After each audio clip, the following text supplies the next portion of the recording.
تو دور دنیا کے دوستو السلام علیکم۔ سب سے پہلے تو میں آپ کو مبارکباد دوں گا کہ آپ کی زندگی میں ایک اور اللہ تعالیٰ نے رمضان مبارک دکھایا۔ میں تو بڑا خوش ہوں، میرے اللہ کا شکر ہے کہ میں نے یہ دیکھا اور میں اس قابل ہوں کہ میں رمضان کے روزے رکھ سکوں۔ یہ میرے رب کو راضی کرنے کا ایک ہی آخری ذریعہ ہے میرے پاس۔ میرے گناہوں کے طوفان ہیں اور ان طوفانوں میں ایک امید کی کرن ہے، اور وہ ہے رمضان مبارک کے روزے۔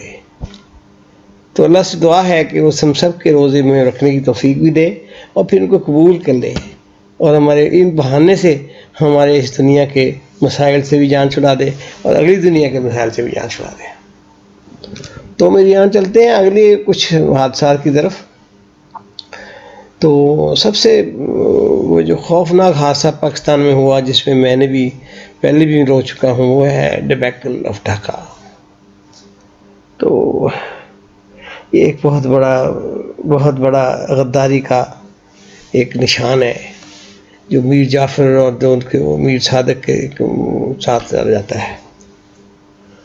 تو ہوا یوں کہ ملک میں ہمارے کبھی بھی اسٹیبل قسم کی جمہوریت نہیں آئی۔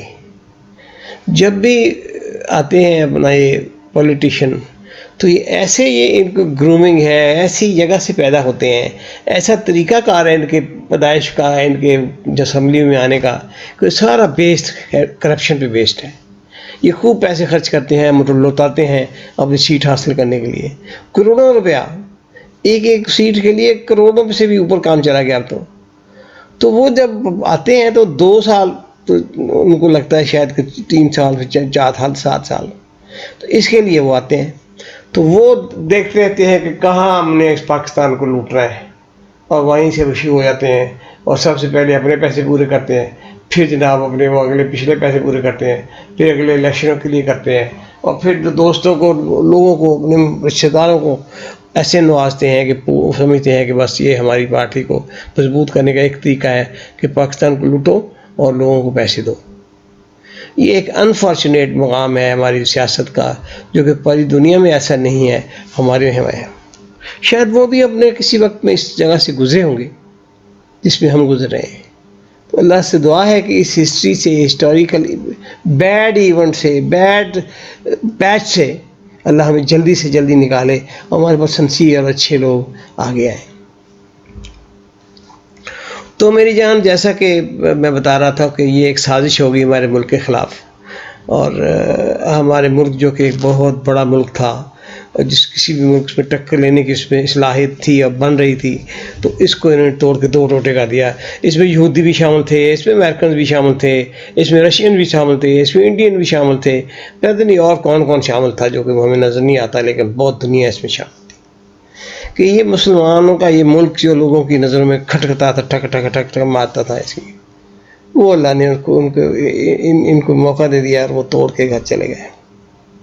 خیر، وہ پھر بھی مسلمان ملک ہے بنگلہ دیش، تو اللہ کرے گا کہ آہستہ آہستہ وہ بھی واپس اپنے راستے پہ آ جائیں گے، اور جب آئیں گے تو ان کو دوست اور دشمن کی تمیز ہو جائے گی، اور پھر وہ لوٹیں گے ہماری طرف، پھر شاید ہم پھر دوبارہ ایک دفعہ اکٹھے ہو جائیں۔ کچھ دوری زیادہ تھی، کچھ سفر بھی لمبا تھا، لیکن بس کچھ بدقسمتی بھی تھی اور کچھ زیادہ لوٹ مار بھی تھی۔ تو میری جان، جب جائیہ خان نے پاکستان میں الیکشن کروا دیا، بڑا فیئر اینڈ فری الیکشن کروا دیا، اس کے نتیجے میں جو لوگ آگے آئے وہ 2 پارٹیاں آ گئیں، عوامی لیگ وہاں پہ آ گئی، اور یہاں پہ جو میجورٹی والے تھے وہ پیپلز پارٹی آ گئی۔ وہاں تو میں کانا راج والی بات، یہاں اور تو کوئی پارٹی تھی نہیں۔ تو یہاں پہ جب وہ بھٹو صاحب نے اسیس کیا کہ جی ہمیں تو ایسٹ پاکستان جانا پڑے گا اور ان کو حکومت دینی پڑے گی، تو ان کی پاؤں پھٹ گئی، انہوں نے دم دبا کے بھاگ گئے۔ انہوں نے کہا یہ ہم نہیں ادھر جائیں گے، اور جو جائے گا اس کی ٹانگیں توڑ دیں گے۔ اور اوپر سے مکتی بہانی اور وہ سازشیں اکٹھی ہو گئیں اور پاکستان پہ حملہ ہو گیا۔ پاکستان فوج بس کوشش کی انہوں نے، لیکن وہ اپنے پولیٹیشینز کے اگینسٹ نہیں کام نہیں کر سکتے۔ انہوں نے ایک مکتی باہنی بنا لی وہاں پہ، جو اصل میں تو انڈین فوج تھی، لیکن وہ بنگلہ دیش کے اپنا وہ جو لال میں پہننا وہ تھا چولا، اور وہ لے دے کے بیٹھ گئی ہمیں، کیونکہ عوام نے سمجھا کہ یہ ہمارے ساتھی ہیں، اور انہوں نے اس کے خلاف پاکستان کی فوج کے خلاف ان کے ساتھ جاسوسی کر دی، ان کو انفارمیشن دے دی، اور ان کو ڈیفیٹ میں ان کے ساتھ مل گئے۔ خیر وہ ایک فیک الیکشن تھا جس کی حکومت بن گئی ان کی، تو ساتھ ہی تھوڑے سا دیر بعد جب پوری ہوا ٹائم تو دوبارہ الیکشن ہو گئے۔ اب دوبارہ الیکشن میں پیپلز پارٹی کے جیتنے کا کوئی چانس ہی نہیں تھا، کیونکہ پیپل نہیں ہو کہ یہ جو فیک جماعت ہے اور انہوں نے دھوکے سے مسلمانوں کو ہرایا ہے اور پورا ملک ان کے خلاف تھا، تو انہوں نے دھوکہ بازی کر کے الیکشن کو رگ کر لیا۔ اب رگ کر لیا تو لوگوں نے ایکسیپٹ نہیں کیا، وہ بڑے تگڑے ہوئے تھے جمہوریت کے ناطے میں، تو انہوں نے اس کو ریجیکٹ کر دیا۔ تو ملک میں جناب پورے ملک میں وہ ہو گیا، اپنا ہڑتالیں ہو گئیں اور جلوس نکل آئے، اور میں بھی اس میں شامل ہوتا تھا، لوگ کالج میں تھے ہم لوگ، میں بھی اس میں جلوس میں جاتا تھا، اور ڈبے توڑتے تھے، دفاعی فنڈ واپس کرو، یہ کرو وہ کرو۔ تو نتیجتاً جناب الٹیمیٹلی بات لاہور میں آ گئی۔ لاہور میں ماشاء اللہ تو لگایا نہیں انہوں نے، لیکن بھٹو صاحب نے کہا کہ جناب جہاں صاحب کو حکم دیا کہ یہاں پہ 10,000 لوگ، 12,000 15,000 لوگ مار دو تاکہ یہ کچھ حالات اسٹیبل ہو جائیں، لوگ ڈر جائیں۔ تو وہ لائن ڈرا کر لی، تیاری کر لی انہوں نے مارنے کے بندے۔ تو وہاں پہ جو لیفٹیننٹ تھا ایک سامنے، سیکنڈ لیفٹیننٹ، اس نے کہا جی سوری میں تو نہیں فائر کا آرڈر دیتا۔ انہوں نے اس کو فائر کا آرڈر دیا، میجر نے بھی دیا، اس نے کہا نو سر آئی ایم ناٹ فائرنگ، یہ میرے اپنے لوگ ہیں، میرے دشمن تو ہے نہیں، تو میں ان کو کیوں کہاں تک لے جاؤں، تو کھیل تو میں نہیں، ہم نہیں۔ تو وہ جناب کیپٹن صاحب کو اسے اطلاع دی، کیپٹن صاحب نے میجر صاحب کو، کرنل صاحب کو، اس طرح بیک ڈراپ چل گیا کہ جی فوج نے انکار کر دیا فائر کرنے کے لیے۔ نتیجہ تن کہ ہر جب کمانڈ لوز ہوتی ہو تو کیا علاج کرتے ہو، وہ مارشل لگا دیا ملک میں تاکہ وہ حالات کنٹرول کر سکیں۔ اس کے مارشل نتیجے میں جناب یہ بھٹو اینڈ کمپنی کو پکڑ لیا انہوں نے۔ بھٹو کو انہوں نے پرانے کیسز نکال کے ان پہ جناب وہ ایک وہ فائل پہ لیتے تھے، اسیسینیٹ ہم، کل ہم، اور اسی بچیاں لوگوں کی اٹھا لیتے تھے۔ بڑے بڑے اچھے اسکالرس کو انہوں نے بند کر دیا جیلوں میں۔ حضرت مولانا مودودی جنہوں نے یہ قرآن پاک لکھا ہے، اپنا یہ تفسیر لکھی ہے بڑی اعلیٰ 6 نسلیں جلدیں ہیں اس کی، تو وہ ان کو جیل میں بند کر دیا۔ تو انہوں نے جیل میں جو پکایا تھا، ان کو ٹائم نہیں مل رہا تھا، تو انہوں نے وہ اپنا جو تفسیر المراد قرآن کی جو ساری آیتیں تھیں وہ مکمل کر لی، ترجمہ تفسیر، تو انہوں نے کمال کر دیا۔ لیکن چلو یہ ہوا۔ پھر یہ تو جب حالات آؤٹ آف کنٹرول ہو گئے اور وہ مارشل لگ گیا، تو ہر سول گورنمنٹ کو پکڑ لیا انہوں نے۔ تو میں ان دنوں وہاں کوئٹہ میں تھا، تو چھوٹا بیٹا تھا میرا، اسامہ چھوٹا تھا، وہ تو نہیں تھے بچے، اسامہ تھا۔ تو یہ کہتا ہے کہ جی وہ اسے نکال لیا، اپنا صبح لی مارننگ پتہ چلا نا ہمیں کہ یہ کام ہو گیا، تو ہم نے جانا ہے، مشن پہ جانا ہے، مختلف جگہوں پہ وہاں پہ جانا ہے، وہ خوددار ادھر ادھر ساری انفارمیشن لے کے جانا تھا۔ تو بہرحال وہ مارشل لگ گیا اور مقدمہ چل گیا۔ مقدمے کے نتیجے میں جناب وہ اپنا انہوں نے ورڈکٹ دے دیا، اسپلٹ ڈیسیژن تھا، لیکن اسپلٹ ہوئی ڈیسیژن برائبری کی وجہ سے ہی تھا۔ اینی وے تو وہ جناب ان کو ہم نے لٹکانے کا حکم دے دیا۔ تیاری ہوتی رہی، تو وہ سمجھتے رہے کہ کچھ نہیں ہو رہا، وہ جناب ایک کے بعد ایک کام مکمل ہوتا جائے۔ آخری ملاقات بھی کرا دی انہوں نے، تو ایک شاید رہ گئی تھی ملاقات، تو وہ ہو گیا پھانسی لگا۔ تو اس دن وہ مجھے بریش کمانڈر صاحب نے بلایا، تو مجھے کہا جی آپ جاؤ لاڑکانے، لاڑکانے نہیں جیکب آباد جاؤ، وہاں پہ وی آئی پی مشن ہے۔ تو مجھے سمجھ نہیں آئی جی کون سا وی آئی پی، لیکن میں نے کہا چل ٹھیک ہے جی۔ میں نے دو جہاز جائے تھے، طارق چودھری کو لیا دوسرے جہاز میں، تو ہم دونوں 2 بار کو بیٹھ تھے، لے کے ہم چل پڑے تھے، ہم نے کرتے سکوتا پہنچے تو موسم خراب تھا، انہوں نے واپس کر دیا کہ چلو واپس آئے۔ تو بیس کمانڈر نے پھر بلا لیا کہ چلو واپس، تم یہ تو رات کو مشن پورا کرنا ہے، آپ لوگوں نے پہنچنا ہے ادھر۔ پھر چل پڑے، رات کو 9:30 پونے 10 بجے ہم جناب جیکب آباد ایئر فیلڈ پہ جا کے لینڈ کر رہے۔ دیر کو بھی تھا، کوئی لائٹیں وائٹیں کا بندوبست نہیں تھا، کچھ نہ تھی، ڈے ٹائم اسٹیپ تھی وہ۔ تو بس پھر وہ انہوں نے وہ گارڈ شارڈ آ گیا تھا، جہاز ان کے حوالے کر دیا تھا، ہم چلے پڑے۔ تو اس طریقے سے وہ آدھا کام ہو گیا.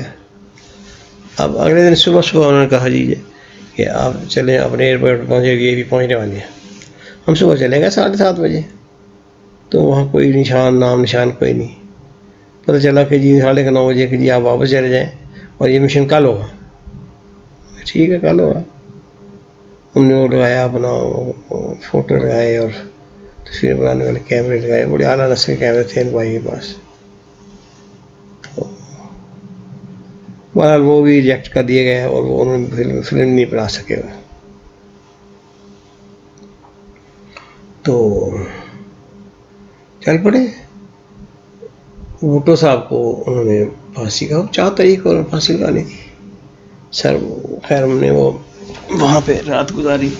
صبح کو کہنے لگے جی آپ چلے جائیں نوڈیرو چلے جائیں اس کے گاؤں, اور وہاں پہ جا کے آپ ہیلی پیڈ سلیکٹ کر کے آئیں.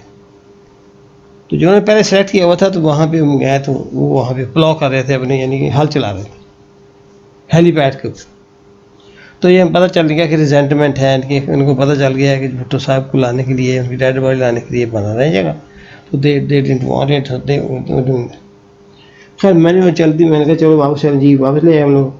ان کو میں نے کہا جی ٹھیک ہے جی کوئی ضرورت نہیں ہے, وہاں پہ ہیلی پیڈ کھلے فیلڈ ہے تو ہم کہیں بھی وہاں لینڈ کر دیں گے, ڈراپ کر دیں گے, آپ سیکورٹی ارینجمنٹ کر لیں. کہتے ہیں حضرت ہسپتال وعدہ جو 7:30 تو نہیں آیا, 8:15 بجے 8:30 بجے قریب وہ C-130 آ گیا. ہم لوگ واک کیا کیپٹن سی نیچے اتر رہا تھا, ساتھ ان کے کرن صاحب تھے, ایک کرن رفیع اللہ جو ہمارے ہمسائے ہیں. تو انہوں نے کہا کہ جی آپ پوچھتا ہے پائلٹ سے کہ اس ڈیڈ باڈی ہے, تو وہ آگے سے کہتا ہے کون سی dead body, which dead body. انہوں نے کہا جی وہ ذوالفقار علی کی dead body. I don't know any dead body. اچھا ٹھیک ہو گیا. اب جناب انہوں نے وہ تو کھولا تو پیچھے کفن پچھلا ہیچ کھولا تو کف تو تھا اس میں. انہوں نے کہا جی اچھا چلو اٹھائے, اٹھاؤ بندے اتار کے لے آئے. تو میرے ہیلی کاپٹر میں رکھ دیا, سامنے ہی کھڑا تھا. تو رفیع اللہ آئے تو وہ یہ جن کے ساتھ آئے تھے, یہاں ہمارے سائے میں آتے تھے, اب تو بیچارے شہید فوت ہو گئے پرانے ایج زیادہ کی وجہ سے. وہ مجھے کہتے ہیں کہ سائن یہ ریسیو کرے آپ dead body of Zulfikar Ali Bhutto. تو میں نے بھی وہی فکرہ بول دیا کہ which dead body, I don't know any dead body ہے. اسے وہ اتارا اوپر سے ڈھکنا اس کا, تو اس پہ وہ سب لٹے ہوئے تھے, بہت وہ اپنا کمزور تھے, چادر کے پیچھے سے ہارڈلی کوڈ میک آؤٹ کے بندہ ہے اس کے اندر. سیدھے لیٹے ہوئے تھے, پاؤں کی طرف 2 ہار پڑے ہوئے تھے, اور ان کا جو گردن ہے وہ ٹوٹی ہوئی تھی کیونکہ یہ فل اور ریسٹ, یہ جو لیفٹ ٹرن کر کے تو ریسٹ کر رہی تھی اس کے اوپر پٹے کے اوپر, اور درمیان میں سولن اس کی نیک تھی جس میں وہ ریڈ رنگ کا رسے کا نشان بھی تھا. تو خیر بہرحال وہ ہینگ کر دیا انہوں نے, تو وہ آ گیا. خیر ہم نے وہ ہیلی کاپٹر اٹھایا تو کچھ چند منٹ کی فلائنگ تھی, 10-12 منٹ ہی ہم پہنچ گئے اپنا نوڈیرو پہنچ گئے. تو ہم نے وہاں ہیلی کاپٹر لینڈ کر دیا. تو ان کے وہ آ گئے کہ 2-3 تھے, چچا تھے, یا کون تھے, 2-3-4 لوگ تھے. وہ رننگ روٹر سے ہی میں نے کہا جی اتارو اس کو. تو یہ تصویر لگا دی ہے میں نے, یہ نیٹ پہ اویلیبل ہے, تو یہ ہم اتار دیا ہم نے ان کو, اور ہم وہاں سے دم دبا کے بھاگے. بڑا صدمہ تھا, ٹیک آف کر کے آ کے جلدی سے. تو ملتان پہنچے تھے ابھی, تو اور ابھی رستے میں یعنی پہنچنے والے تھے. تو کہ صبح 11 بجے کے ٹائم پہ انہوں نے اناؤنس کر دیا کہ جی وہ پہلے تو گانا لگایا کہ انشا جی اب کوچ کرو اس گھر میں بدی شہر میں دل کا لگانا کیا, اور پھر ساتھ ہی انہوں نے اناؤنس کیا کہ جی ذوالفقار علی بھٹو صاحب کو آج صبح جیل میں اس میں ان کو پھانسی لگا دی گئی, اور جو ہے ان کا دفنا دیا گیا نوڈیرا میں ان کے آبائی گاؤں میں. لو جناب یہ وہاں تک ہماری کسوری ہوئی. تو بڑا صدمہ مجھے ہوا کہ یہ وہی فرعون تھا جو ادھر بیٹھ کے تقریریں کرتا تھا ہیلی کاپٹر میں ہی، بغیر وجہ کے کہتا تھا میں روز روزے سے ہوں، قسمیں کھاتا تھا، اور اندر بیٹھ کے شرابیں پھوری ہوتی تھی. تو یہ ایک دو گلا بندہ تھا جو کہ جس نے ملک کو توڑ دیا. اللہ ہمیں معاف کرے اور ہمیں اس قابل کرے کہ ہم اپنی قوم کو، اور نہ صرف قوم کے، پوری امت مسلمہ کے لیے سیسا والی دیوار بن جائے، اور ایک ہمارا قلعہ ایسا ڈیولپ ہو کہ دشمن خود ہی بار بار سر کرائیں اور اپنا ختم ہوتے جائیں. جیسے ابھی 2 دفعہ ٹکرا چکے ہیں اور 2 دفعہ وہ منہ کی کھا کے چلے گئے واپس. تو یہ تھا ہمارا آج کا قصہ. تو پھر انشاءاللہ چلتے ہیں، کل پھر بات کریں گے. Have a nice day.